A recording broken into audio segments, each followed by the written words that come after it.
habeen wanaagsan saaxiibayaal kuna soo dhawaada wararkii ugu dambeeyay guud ahaan Soomaaliya qodobada aan caawidiin hayana waxa kamid ah Puntland oo fariin adag ka soo saartay dagaalka ay Puntland kula jirto kooxaha Daesh maxay tahay fariintaasi waa kula wadaagaya iyo sidoo kale wafdi aad u tiro badan oo ku soo qulqulaya magaalada Laascaanood ee xarunta maamulka SSC Khaatuma kuwaas oo hordhac u ah ra'iisul wasaaraha xukuumadda federaalka Soomaaliya oo saacadaha soo socda la filayo inuu halkaasi soo gaaro Somaliland ayaa sidoo kale iyaduna fariin adag ka soo saartay wafdiga kusoo qulqulaya magaalada Laascaanood oo hordhac u ah ra'iisul wasaare Xamse Cabdi Barre maxay tahay fariintaasi waa kula wadaagaya qodobadaas oo faahfaahsan daawada inta kula wadaagin balse marka hore wax ka codsanaya inay YouTube-ka ku soo birto subscribe dhahdo muuqaalkana like saarto kambalka furto si ay ku soo gaaraan warbixinada maalinlaha halkan ku soo gudbino maalmo u dambeeyay halkan waa ka maqneen balse hadda dib ayaa ugu soo noqonay wararkii aan halkan ku soo gudbin jirnayna daawade sidayadii baa u joogtayn doona adigana wax ka codsanayna inaad like-ta iyo sidoo kale subscribe nagu caawiso hadii aan ku bilaabo maamulka Puntland ayaa fariin adag ka soo saaray dagaalka ay kula jiraan kooxda argagixisada ah ee Daesh waxa ay 24 saac u qabteen in dadka reer guuraaga ah ee ku sugan buuraha Calmiskaad ee lagu la dagaalamayo kooxaha argagixisada ee Daesh ay isaga soo baxaaniin waxa ayna sheegtay Puntland inay qaadi doonto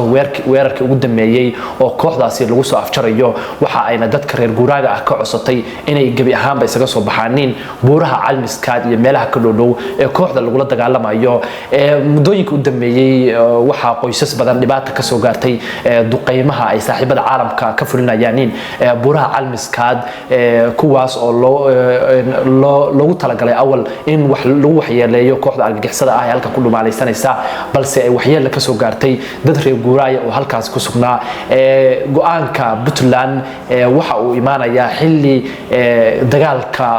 kooxda Daesh lagu la jiro uu gabagabay yahay sida iyaduba sheegtay balse maalmo u dambeeyay ayaa waxa soo batay dhibaatada dadka shacabka ah ka soo gaaraysa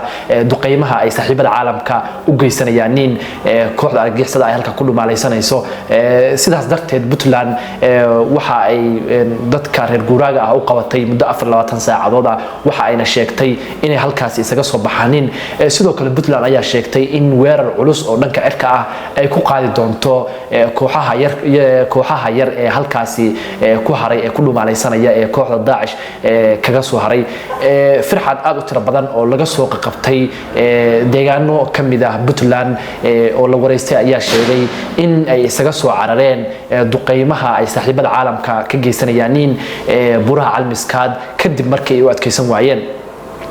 haddii aan halka uga nimaano qodobka Puntland magaalada Laascaanood waxa ku soo qulqulaya wafdi aad u tiro badan kuwaas oo hordhac u ah safarka ra'iisul wasaare Xamse Cabdi Barre ku imaanayo magaalada Laascaanood ee xarunta maamulka SSC Khaatuma waxa maanta magaalada Laascaanood soo gaaray wafdi isugu jira wasiiro iyo xildhibaano ka tirsan labada aqal ee baarlamaanka Soomaaliya waxaana halkaas ku soo dhaweeyay maamulka SSC Khaatuma sidoo kale saacadaha soo socda waxa la filayaa in ra'iisul wasaare Xamse Cabdi Barre uu halkaasi soo gaaro iyadoo maamulka SSC Khaatumana si weyn isugu diyaarinayo in ay ku soo dhaweeyaan aandhehe ra'iisul wasaare Xamse Cabdi Barre maamulka SSC Khaatumo ayaa iyagu filaya in ay halkaasi ama ra'iisul wasaare Xamse Cabdi Barre ay ka helaan aqoonsi buuxa oo maamulka SSC Khaatumo uu helo xilli uu gabaabsi yahay muddo labadii sano ee ku meel gaarka ahayd in maamulkaas uu jiri lahaa oo ay aqoonsiga ahaa aandhehe oo ay siisay dawladda federaalka Soomaaliya dhanka kale maamulka Somaliland ayaa digniin adag u diray ra'iisul wasaaraha xukuumadda federaalka Soomaaliya waxa ayna ugu baaqeen in safarkaas ay joojiyaan ay ugu socdaan magaalada Laascaanood sidoo kale Somaliland waxay baaq adag u dirtay qaramada midoobay iyo sidoo kale beesha caalamka waxa ayna ka codsadeen in la joojiyo safarka ra'iisul wasaare Xamse Cabdi Barre halkaasi ku imaanayo toddobaad ka hor wasiirka warfaafinta maamulka Somaliland oo warbaahinta la hadlay waxa uu sheegay in ay dawladda Mareykanka la hadleen isla markaasna ay ka codsadeen in la joojiyo guud ahaan safarka ra'iisul wasaare Xamse Cabdi Barre uu ku imaanayo magaalada Laascaanood sidaas darteedna laga aqbalay Mareykankuna uu ka aqbalay in safarkaas la joojiyo balse hadda waxa muuqata in wafuudii iyo wafdiga hordhac ahaa ra'iisul wasaare Xamse Cabdi Barre ka soo horeeyay imaadeen magaalada Laascaanood SSC Khaatuma isku diyaarinayso ra'iisul wasaare Xamse Cabdi Barre uu sheegay in uu imaanayo magaalada Laascaanood laascaanood maalmo kadib Somaliland